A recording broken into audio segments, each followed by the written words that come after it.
Hello everyone and welcome back to the channel. My name is Declan. If you enjoy talking about movies and TV in any way, shape or form, you're going to feel right at home here. If you enjoy this video, be sure to hit that subscribe button and the notification bell so you don't miss an upload from me. And in today's video, we're going to be talking about and giving my first impressions on Apple TV Plus, which is the new streaming service, of course, from Apple. So let's discuss. So I recently picked up an Apple TV, and that was because, not only because I was looking forward to the streaming service that Apple was going to be providing, but also I wanted an Apple TV.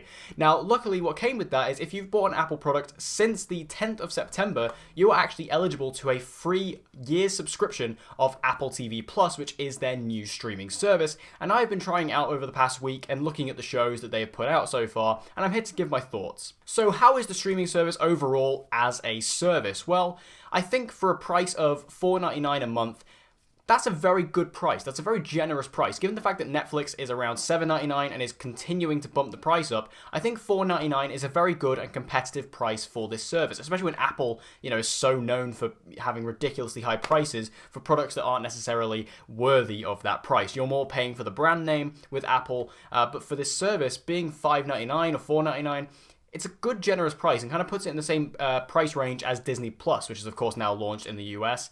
I won't be making any videos on Disney Plus for a while because I'm here in the UK. We're not getting it till March. So don't expect any Disney Plus content from me over the next few months because I simply don't have it here.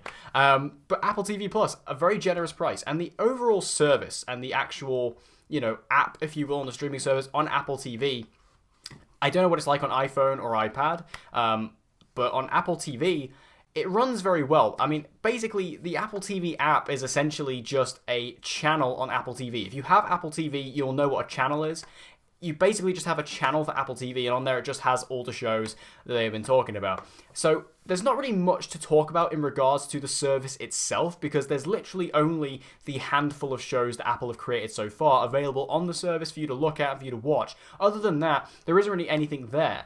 There's not... It's all original content from Apple. There's no, it's not like on Netflix where you have so much other stuff on there from loads of different companies and studios, things like that. It's not like that. All the content on Apple is purely original. Whether they'll get third-party stuff on there at some point is yet to be seen, but as of right now and as for the near future, it's basically all just original Apple content. So there's not really much to talk about in regards to the service itself, other than the fact that it works silky smooth as most Apple services do. So let's talk about the shows quickly. I've now seen the first episode of each of the 4 major shows that have launched with Apple TV Plus, which is See, The Morning Show, For All Mankind, and Dickinson. So let's just go through them one by one. I'll start with The Morning Show. This was kind of the biggest one that was kind of coming out for Apple TV Plus, and the one I was most looking forward to. This show had a strong start. I did like the first episode. Obviously, this has got a really strong cast. Jennifer Aniston, Steve Carell, and Reese Witherspoon. Great cast, many others as well. And for me, this show, I really like the concept of it, a whole drama series based around a morning talk show in America, basically Good Morning America. Really great concept, love that. And I do like how the drama is starting to unfold. You really get to see where each of these characters are coming from. This film also tackles the Me Too movement quite heavily. That is a big part of the story, especially in this first particular episode, and I imagine it will be in the following episodes. The whole idea of the morning show, again, I really like it, and I feel like the performances in this are top-notch. This show looks amazing, especially, if you have Apple TV 4K, which I do, I have a 4K TV, all these shows look absolutely spectacular in 4K. But even if it wasn't in 4K, this show would still look great. It just has that kind of, sense and style to it. And I think that this show overall, it presents a really interesting concept, and I really like where it's going. It's not super engaging yet. I've heard it gets better as it goes on and more engaging as it goes on. This first episode didn't exactly have me on the edge of my seat, and I haven't exactly gone back to watch it yet. But the first episode kept me engaged enough, and I did enjoy it, and I do have enough motivation to go back and watch this when I get the time. Now, See, this is Jason Momoa's kind of new show. I think a lot of people were kind of comparing this to Game of Thrones. For me, I didn't like this at all. I thought this was really poor. I mean, going into it, I wasn't exactly the most motivated because it's not really my thing. I knew I wasn't really going to enjoy it just because it's not my genre. But I thought the show as a concept is really dumb. I don't like the idea of this whole thing where it's, humanity can no longer see, but, they can just there's these babies that are born that now can, and it's just, I don't like that idea. It's really dumb, and the way that the colonies and the community has kind of evolved at this point in the show, it's just really silly and really stupid, and Alvaro Woodard starts singing to an unborn baby at one point, and it's not even a tribal song. It's she's literally just singing come here to me, baby, like, or something like that. And I was like, what is going on in the show? And honestly, I didn't even get through the first episode. I hated it. And then we have Dickinson, starring Haley Steinfeld. I love Haley Steinfeld. You guys know this. I love Haley Steinfeld. So I was going to go watch this anyway. This show's interesting. It's batshit crazy. It's weird. And I kind of love everything about it. What's good about Dickinson is they've released the entire season of this one. Everything else is going to get released weekly. This one, they just released the entire season. And that's because this season is, the show in general does 20 to 30 minute episodes. It's a lot more of a comedy structure. And as a comedy, it worked quite well. It is quite funny. And what's interesting about this show, obviously, it's a period piece. It's set in the 1800s. But it has really modern elements to it. Like, for example, it plays a lot of modern music. Like, in the first episode, there's a Billie Eilish song, for example. And also, you get a lot of really interesting and funny pop culture celebrity cameos, which I'm not going to spoil here. But you do get some really interesting ones. And it's basically a really old period piece comedy, just with modern elements. And it's so weird. And for some people, it might be completely off-putting. But for me, I found it really enjoyable, just because it's very self-aware in how it actually implements these elements into it. It's very, very aware of what it's doing, and because of that, it makes it really likable. And of course, Haley's very likable in the role as well. So I think that this show, it definitely has a lot of potential. And, you know, all these shows have been renewed for Season 2, by the way. All the ones that I'm going to talk about have been renewed for Season 2. I think this show has a lot of potential. And finally, we have For All Mankind. Now, this show I could really see myself getting into. This is basically about the space race in the 60s, but instead of the US getting to the moon first, it was the USSR. I really liked where this show started out, because I really like the lead actor of this. This is Joel Kinnaman. I'm a big fan of Joel Kinnaman. And also, this also stars Chantel Van something or other. She's from The Flash anyway. But she's in this as well, playing Joel Kinnaman's wife.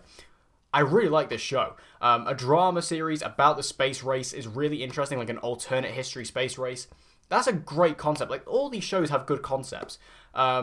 You know, I keep saying that, but they do. They have good concepts. And this particular one, I particularly enjoyed the element it took. Like, this has almost a sense of desperation and also a sense of kind of revenge about it. You know, the whole idea that the USSR got there before the US. How are they going to react? How are they going to outdo it? How are they going to do it better? And the whole concept of this is they're going to try and send the first woman to the moon. That's the idea. So I really like where the show started out. It had a lot of good drama, a lot of good tension to it, a lot of good performances.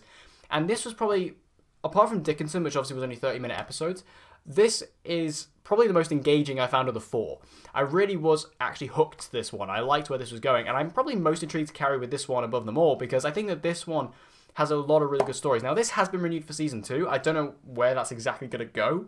I don't know how much, story you can really do with this particular show. But, obviously, I haven't seen the whole season. I don't know where it's going to end.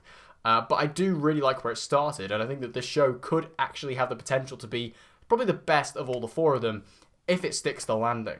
Overall, though, Apple TV Plus, it's not perfect, it's not amazing, but it is a good start. That's how I describe it. It's a good start. Not necessarily a great start, but it's a good start. It's not, you're not going to pick up Apple TV, and it's not going to Apple TV Plus, and it's not going to replace your Netflix subscription or your Amazon Prime subscription. It just simply doesn't have enough content yet. And that's why I'm saying, if you have recently picked up an Apple product, I would highly suggest that you try and redeem your 1 year free of Apple TV Plus. Because, obviously right now, I'm in my 1 year free. I haven't paid a single penny for Apple TV Plus. So for me, a good start, I'm happy with. If I paid for it, maybe I'd be a bit more, wanting a bit more ranty about it. But I haven't paid any money for it, so I'm kind of fine with it. So, I think for $5.99, again, it's still not bad, because that's still a pretty generous price. There just simply isn't that much content on there.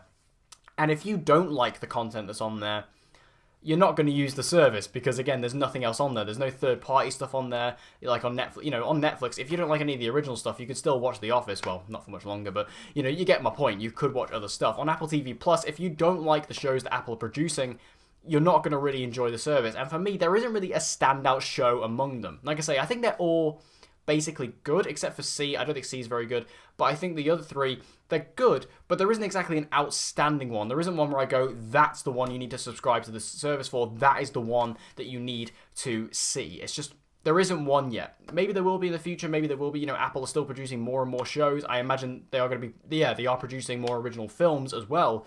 But as of right now, there's nothing to, sort of write home about Apple TV Plus. And if you're on the fence about whether you should subscribe to Apple TV Plus or not, my answer to you is, you know, if you can get that 1 year's free, yeah, sure, go for it. You've got nothing to lose.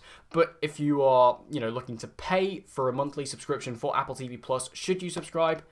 Unless you are really interested in any of the shows, I wouldn't say go for it. I just don't think there's enough content there yet to warrant a subscription. Come back in a year's time, there might be a lot more on there, a lot more for you to explore and dive into. But as of right now, there just isn't really anything there that's going to really grab you and keep your attention. And I personally don't feel like the shows are particularly engaging enough or good enough to really keep you on that service. Again, for someone like me, and also for some of you, you may have that year's free subscription, in which case that's absolutely fine.